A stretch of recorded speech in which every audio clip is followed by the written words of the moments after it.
After the brutal massacre and terror attacks by Hamas, Israeli Prime Minister Benjamin Netanyahu has launched an all-out blockade and war against Gaza. How will the war in West Asia impact geopolitics? Will it divide the world on old traditional Arab versus Israel and the West lines? And what is the line that New Delhi is taking?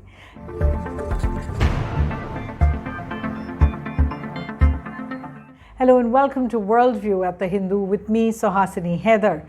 This week, the world has been horrified by the images of a brutal, multi-pronged terror attack by the Hamas group that controls the Gaza Strip on the western side of Israel. More than 1,200 have been killed in those attacks in Israel on October 7th and 8th, nearly 3,000 injured. Civilians gunned down by terrorists who parajumped into Israel, traveled on jeeps by breaking through the Israeli defenses and what was called the Iron Wall along the border. Many of those who were killed were children. Many of the 150 people taken hostage right now are women and children. And that situation continues, although a few hostages have been released. Hamas has said or claimed that it is fighting historical grievances, including the loss of land to Israel, worries over losing access to holy sites in Jerusalem, including the Al-Aqsa Mosque, imprisonment and killings by Israeli forces of Palestinians, and they termed the Operation Al-Aqsa Flood. Now in this map, you can see just where the attacks took place. Gunmen from Gaza, all along the neighboring areas of southern Israel, and then rockets into major cities like Ashkelon and Tel Aviv. Israel's response came within hours of the attack, and within a few days, we saw the pounding of Gaza. In fact, for 5 days now, Israeli missiles have been pounding Gaza. Israel has also cut off water, electricity, food and medicine convoys into Gaza, with officials saying that they want the Israeli hostages that have been taken to be released first. More than 1,500 residents of Gaza have been killed in the bombings. The Palestinian government, the health officials say 500 of those are children. Israel has also reportedly told the United Nations that they want more than 1 million people living in North Gaza to be evacuated immediately as reports of a possible ground offensive grow. Remember, Israel had at one point several years ago actually vacated Gaza and then went in with these offensive once rocket attacks began. Also remember, few recognize or deal with the Hamas government itself in Gaza. Most of them work with the Palestinian Authority run by President Mahmoud Abbas of the Fatah group there. Now, the attacks have had ripple effects worldwide. Among those killed in Israel were people of 23 nationalities and dual citizenships. Prime Minister Netanyahu spoke to a number of leaders around the world, including Prime Minister Narendra Modi, but primarily he was talking to the United States, Israel's primary supporter. Secretary of State of the US, Blinken, reached Israel within days, promising US help, aid and military equipment to help Israel defend itself in any way it needed. Most NATO members have also promised similar support. The European Union actually announced a suspension of all aid to Palestine as well, but then reversed that decision. Then the Arab League foreign ministers held a meeting on October 11th. The Organization for Islamic Cooperation, OIC, is going to hold an emergency meeting as well. And they have all focused mainly on the Israeli bombing and blockades, calling for the world to resolve the issue, granting Palestinian people a sovereign state with East Jerusalem as its capital. And as many have noted, while they have decried terrorist attacks, have not condemned Hamas outright. The violence also saw something very rare taking place, a call between Saudi Prime Minister and Crown Prince Mohammed bin Salman and Iranian President Ibrahim Raisi. So very, very significant there. Now, across the world, we've seen processions supporting the Palestinian cause, supporting Israel against terrorism, all in different cities of the world. Countries like Russia and China have called for restraint. Japan, for example, condemned the Hamas attacks and called for an end to the Israeli strikes as well. At the United Nations, in fact, the UNSC is meeting as well to discuss the situation. Israel and Palestine ambassadors have made strong appeals for their respective causes. Listen in. One deadly year after another. We came to the Security Council month after month, warning of the consequences of Israeli impunity and international inaction. What we are witnessing are war crimes, blatant, barbaric war crimes, slaughtering civilians, abusing hostages, taking babies from their mothers. There are no words to describe such savagery. This is Israel's 9/11. Now, clearly, the comparisons to the attack in the United States on 9/11 in 2001, as well as for Israel of the 1973 Yom Kippur War, where neighboring countries began a surprise attack against Israel, and in India to the Mumbai 26/11 attacks are taking place. A lot of those comparisons being made. Of course, it is difficult to find exact comparisons in history, but it must be remembered that the Hamas actually represents an extreme wing of the Palestinian cause, and it has been unpopular within, whereas the Israeli government at present is facing a lot of popular unhappiness as well, not just after the attacks, but before the attacks. Political support for Netanyahu went down over the judicial protests that you saw.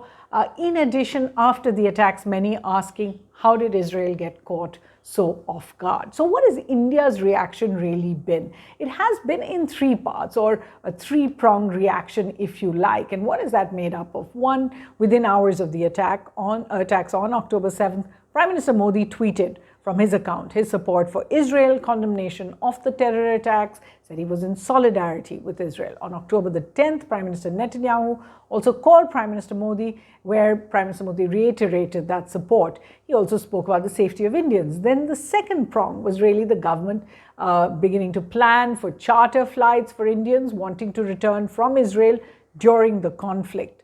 Remember, about 18,000 Indians live there at present. Many of them are students, of course. And about 85,000 Indian origin Jewish people have actually moved to Israel, or what is called taken aliyah, and taken citizenship of Israel. Now, the operations to bring Indians back is being called Operation Ajay. In fact, the External Affairs Minister himself oversaw some of the preparations. And the third prong is that the only formal statement that the Ministry of External Affairs made so far about those attacks on October 7th and 8th was in fact on October the 12th, where spokesperson Arindam Bagchi, answering a number of journalistic questions, said this. Listen in. Our policy in this regard has been long-standing and consistent. India has always advocated the resumption of direct negotiations towards establishing a sovereign, independent and viable state of Palestine, living within secure and recognized borders, side by side, at peace with Israel. And I think that position remains the same. We are, as I said, our focus is to assist our citizens. But there is an universal obligation, I think, to observe international humanitarian law. There is also a global responsibility to fight the menace of terrorism in all its forms and manifestations. And I think that accurately sums up how we look at this. So it seems like an attempt really to balance international humanitarian law, the need to adhere to that, along with the responsibility to fight terrorism. And that's why India's position is really being called a balancing act. Traditionally sympathetic to Palestine, increasingly coming closer to Israel.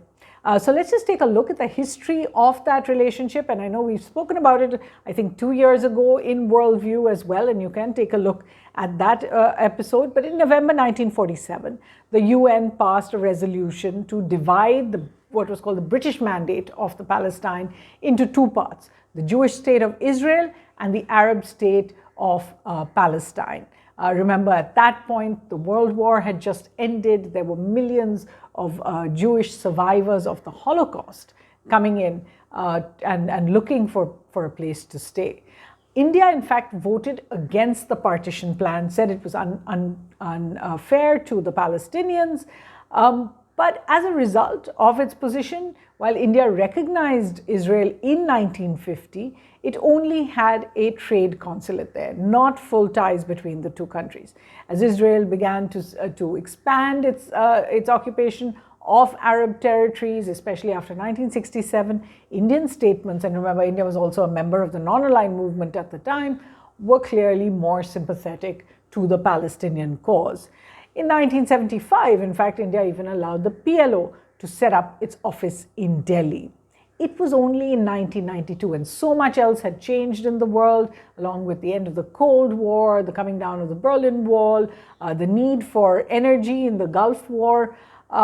India actually made a dramatic shift, established full diplomatic ties with Israel, and since then, high-level exchanges between the countries have really grown. In 2001, it was Jaswant Singh, first Indian foreign minister to visit Israel.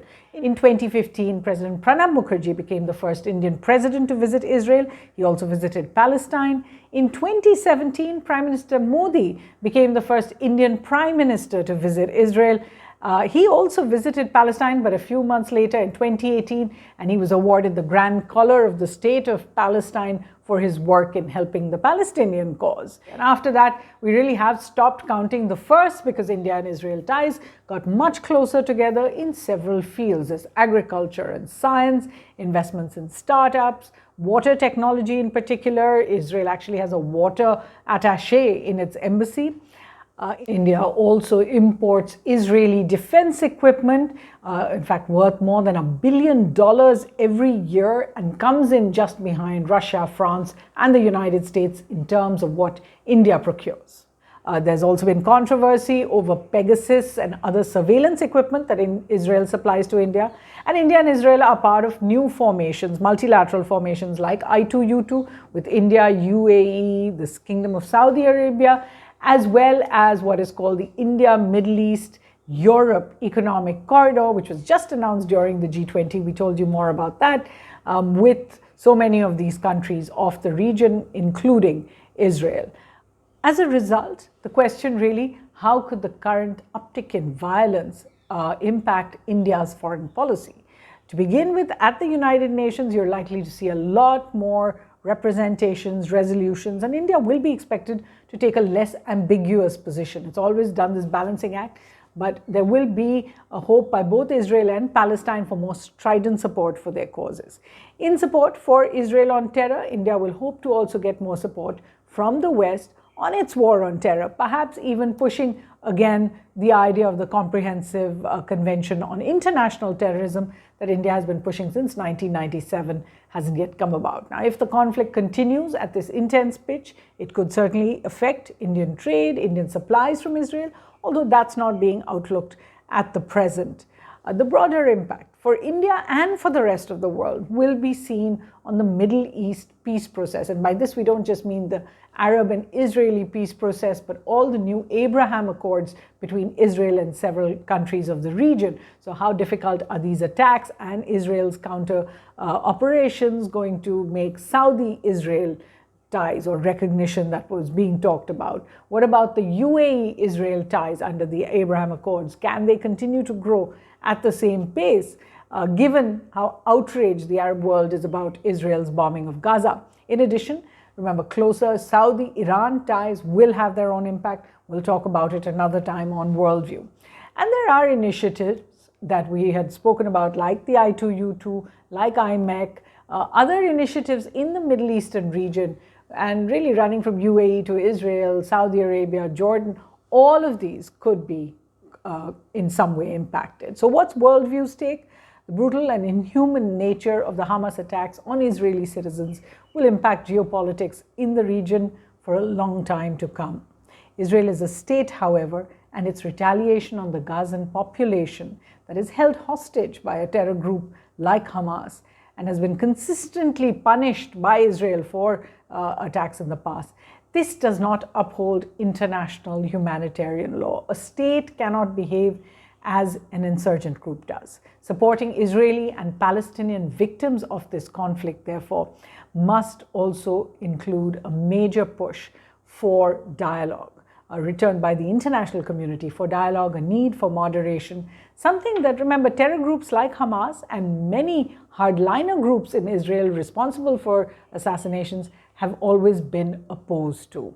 So it is a very tricky, traumatic, historical conflict. It's very difficult to put it all into one episode of Worldview for you, but we hope it certainly helped. I'm going to get you some reading recommendations as well, and many of them are older books, but there's a more recent book called Israel and Palestine by Ian Carroll, and he looks over thousands of years, looks at the present history as well, and is a very sort of comprehensive account. Then there's, of course, Jerusalem, the biography by Simon Sebag Montefiore. And of course, Simon Sebag Montefiore is known for many other books. There's that one behind me called The World, which is really worth reading as well. Then there's New York Times columnist Tom Friedman, who's also written about the conflict right now, but his book was called From Beirut to Jerusalem, and I think it's about 20 years old, but very relevant. 100 Years War on Palestine by Rashid Khalidi. He also looks at a little bit of that history, and it's important to read many books to get all the pieces of the puzzle together. There's also one called The Punishment of Gaza by Gideon Levy, which is really, really worth reading, about Gaza in particular, and that point from 2005 to 2009 when Israeli forces withdrew and then began an offensive from the outside. No Room for Small Dreams, Courage, Imagination, and the Making of Modern Israel.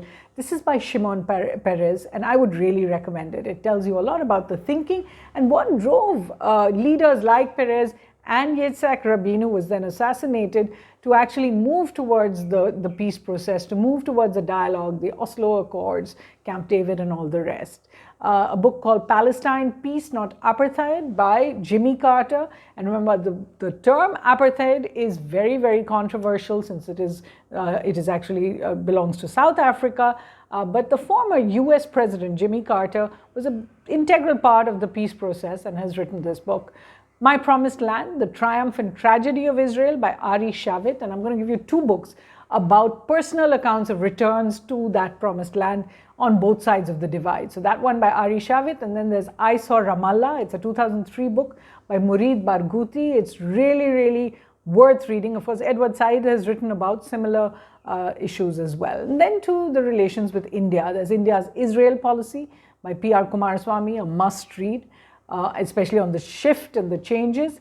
India and Israel, the making of a strategic partnership. Former diplomat, former ambassador Jayant Prasad has edited a series of essays, a delightful book called Indians at Herod's Gate, a Jerusalem tale by Navtej Sarna, also an ambassador to Israel, and he's written about his personal experiences there. And finally, this book I haven't been able to really read yet, but I've read the previews and it looks very impressive, called The Breakup of India and Palestine, The Causes and Legacies of Partition, Studies in Imperialism by Victor Catan and Amit Ranjan. They're the editors. There's an illustrious group that have written, contributed essays to this book. And of course, there is those parallels are difficult, historical parallels between India's partition and Israel's partition, or Palestine's partition actually, from way back when. But the point being made again and again is these partitions have left lasting wounds on their societies and are a product in some way of imperialism and colonialism. So we hope you did feel a little more informed about the conflict there on Worldview. We'll keep coming back with more each week. Do log in to www.thehindu.com or like and subscribe The Hindu's YouTube site as well. From the team here, thanks for watching.